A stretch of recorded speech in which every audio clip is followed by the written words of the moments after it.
பார்க்க போகிறது உளுந்து வடை எப்படி செய்கிறேன்றது தான் வீடியோவில் பார்க்க போகிறோம். அதுக்கு 300 கிராம் உளுந்து எடுத்திருந்தேன். 300 கிராம் உளுந்து எடுத்து 3 தண்ணி அதை கழுவினேன். நல்லா கிண்டி 3 தண்ணி கழுவி மாற்றி போட்டு கடைசியாக ஊற்றின தண்ணியில் நல்லா வைக்கணும். 1.5 மணி நேரம் 1 மணி நேரம் நல்லா வச்சுருந்தேன். நல்லா 3 தண்ணி நீங்கள் மிக்ஸ் பண்ணி கழுவிட வேணும். இது கட்டாயமானது. நான் அதே மாதிரி கழுவி 3 தண்ணி கழுவி வச்சாச்சு. அதுக்கப்புறமா வெங்காயத்தை 3 வெங்காயம் 100 கிராம் உளுந்துக்கு 1 வெங்காயம் என்ற அடிப்படையில் 3 வெங்காயம் எடுத்துருந்தோம். 300 கிராம் உளுந்துக்கு நல்லா சின்ன சின்னதாக பாக்ஸாக வெட்டி எடுத்துக்கோங்க. பச்சை மிளகாய் 2 வெட்டி எடுத்துக்கோங்க. கருவேப்பிலை 2 வெட்டி எடுத்துக்கோங்க. இஞ்சி ஒரு கொஞ்சமாக இடித்து எடுத்துக்கோங்க. அவ்வளோ கண்டிப்பாக தேவை. இப்போ நான் உளுந்தை வடித்து எடுத்துக்கிறேன். அதிகமாக தண்ணி இல்லாத மாதிரி உளுந்தை வடிச்சுக்கோங்க. அதிகமாக தண்ணி இருந்தால் மாவு அடிக்கும்போது கொஞ்சம் லூஸ் ஆகிடும். அப்போ லூஸ் ஆகிடுன்னு சொன்னால் வடை பிடிக்கும்போது கையில் பிடி வராது. அப்போ மிக்ஸி ஜார் எடுத்துக்கிட்டேன். 3 கரண்டி அல்லது 2 கரண்டி போட்டு நல்லா அடித்து எடுத்துக்கோங்க.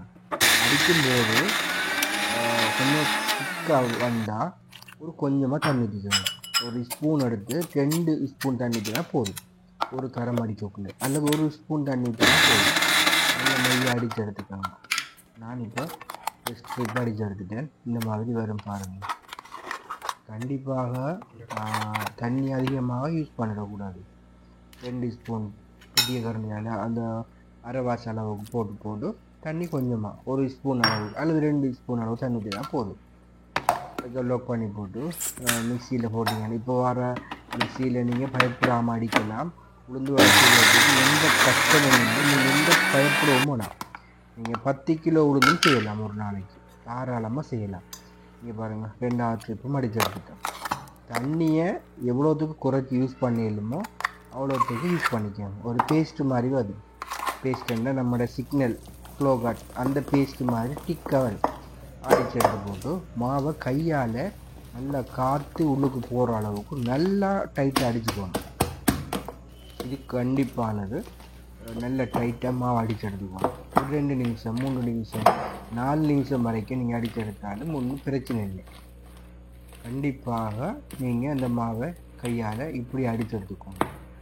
ஏன்னு சொன்னால் அதுக்குள்ளே பபுள்ஸ் காற்று சேர்ந்தால் தான் அந்த பொசு வந்து சாஃப்டாக நம்மளுக்கு உளுந்து வடை கிடைக்கும். நான் இப்போ நல்லா அடித்து எடுத்துட்டேன். நீங்கள் பாருங்கள், இந்த மாதிரி நல்லா அடித்து எடுத்துக்கோங்க. இதுக்கப்புறமா தான் உப்பு சேர்க்கணும். 300 கிராமுக்கு ஒரு 1.5 கரண்டி தேவைப்படும். 1.5 கரண்டி உப்பு சேர்த்தேன். அதுக்கப்புறமா மிளகாய் பச்சை மிளகாய் சேர்த்துக்கணும். மிளகும் போடலாம் தேவைன்னு சொன்னால், கட்டாயம் இல்லை, விரும்பினா போடலாம். இது இஞ்சி ஒரு கொஞ்சமாக துருவி வச்சுருந்தேன். இது கருவேப்பிலையை சின்னதாக வெட்டி வச்சுருந்தேன். ரைட். அதுக்கப்புறம் போட போகிற சாமான் கரட்கிழங்கு தேவைன்னு சொன்ன ஆப்ஷன் தான். விரும்பினா போடலாம். லீஸ் போடலாம். அதே நம்மளோட பொன்னங்கானி போடலாம். வெங்காயத்தையும் பாக்ஸாக சின்னதாக வெட்டியே போட்டிருக்கேன். இப்போ இந்த 5 சேர்த்து எந்த அளவுக்கு உங்களுக்கு பிசைஞ்சு எடுக்கணுமோ அந்த அளவுக்கு கை போட தேவையில்லை. இனி கையை யூஸ் பண்ண தேவையில்லை. நீங்கள் நன்றாக கரண்டியாலேயே நல்லா கலக்கி விடணும். எந்த அளவுக்கு கலக்கியலும் மிக்ஸ் பண்ணியலுமோ அந்த அளவுக்கு கையாலேயே நீங்கள் செஞ்சுக்கணும். நீங்கள் ஒருத்தரும் பயப்பட தேவையில்லை. தண்ணி பட்டாமா லூஸ் ஆகிடும், கரைஞ்சிடும், செய்ய இல்லாத கஷ்டம் மிச்சம் லேசி. இது அரிசிமா. ஏன்னு சொன்னால் போலையே கொஞ்சம் திக்னஸாக பிடிக்கிறதுக்காக வேண்டி ஒரு கொஞ்சமாக மாவோட தேவையான அளவுக்கு அவ்வளோதான். இப்போ பாருங்கள், உளுந்து மாவை நல்லா அடிபட்டுன்னு பார்க்கறதுக்கு ஒரு கோப்பையில் தண்ணி எடுத்து ஒரு டொட்ஸை விட்டு பார்த்தோம்னா அது மிதக்கும். இப்போ நான் ஓயில் ஊற்றுறேன். தேங்காய் எண்ணெயில் போய்க்கிறதுக்கு தான் உளுந்து வடை நல்ல வாசம் அடிக்கும். கடலை எண்ணெயும் நல்லா அடிக்கும். பாம் ஆயிலும் நல்லா அடிக்கும். அதில் தேங்காய் எண்ணெய் கொஞ்சம் ஸ்பெஷல். தேங்காய் எண்ணெயை ஊற்றி அடுப்பை சூடாகிட்டேன்னு பார்க்கறதுக்கு கொஞ்சமாக தண்ணி தெளித்து பார்க்குறேன். ஆமாம், எனக்கு எண்ணெய் சூடாகிட்டு. இப்போ நான் என்ன செய்கிறேன்னா கையில் ஈரத்தோடு அந்த மாவு எடுத்து நடுவில் ஒரு நசிவி வந்து வச்சு பெருவிரலால் அப்படியே பிரட்டி விடுவோம். அவ்வளோதான். நீங்கள் பயப்பட வேணாம். இது எப்படி இருக்குன்னு சொன்னால் கையில் தண்ணி பட்டிக்கன்னு சொன்னால் ரப்பர் மாதிரி கையை விட்டு கலண்டுரும். பாருங்கள், ஈஸியாக இருக்கும். நம்மளோட மைதா அரிசி மாதிரி தான் தண்ணி போட்டால் கலண்டுரும். ஆனால் உளுந்துமா அப்படி இல்லை, தண்ணி போட்டால் அது ஒரு புதுசான ஒரு ரப்பர் மாதிரி வருது. நீங்கள் ஒரு வாட்டி செஞ்சு பார்க்கும்போது விளங்கும். அப்போ தானே உங்களுக்கு வேறு தன்மை விளங்கும் உங்களுக்கு. நான் ஒரு 5 வடை 6 வடை மாதிரி ஒரு ட்ரிப் போட்டேன். பயப்படவே தேவையில்லை, எல்லோரும் ட்ரை பண்ணி பாருங்கள். இது ஒரு தொழிலாகவே செய்யலாம். காலை சாப்பாட்டுக்கு வீட்டில் இருந்து ஒரு தொழில் முயற்சியாக செய்யலாம். 300 கிராம் மாவுலேயே 20 வடைக்கு கிட்டத்தட்ட வரும். அப்படித்தான் ஒரு ரேஞ்ச். அப்போ அந்த உளுந்து மாவில் அவ்வளோ கொழுப்பு தண்ணி இருக்குது. சாப்பிட்றதுக்கு நல்ல டேஸ்ட்டாக இருக்கும். நீங்கள் ஒரு மழை டைமில் ஈவினிங் ஸ்நாக்ஸ் தேவைப்படுறது இப்படி செஞ்சு பாருங்கள். வீட்டில் எல்லாருமே விரும்புவாங்க. மிச்சம் டேஸ்ட்டாக இருக்கும், எல்லாருக்குமே பிடிக்கும். உளுந்து வடைன்னு சொன்னால் நம்மளுக்கு இந்த மைதா மாவை விட உளுந்து மாவில் செய்யக்கூடிய உடலுக்கும் ஆரோக்கியம், நமக்கும் சிறந்ததாக இருக்கும், வேலைக்கும் இலகுவாக இருக்கும். இப்போ பாருங்கள், 20 வீதம் வடை முருகிட்டு நான் வடையை கையால் கரண்டியால் அப்படியே பிரட்டிட்டேன். 5 வடை தான் போட்டிருந்தேன். 4 ட்ரிப் பொரிக்க மாதிரி மாவு வந்துச்சு. வெறும் 300 கிராம் மாவில் தான் நம்ம போட்டிருந்தோம்.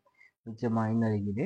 இதை இறக்கிறதுக்கு அப்புறமா இதே மாதிரி வேகமாக போட்டால் சரி. அடுப்பு கடுமையான சூடு நமக்கு தேவைப்படாது.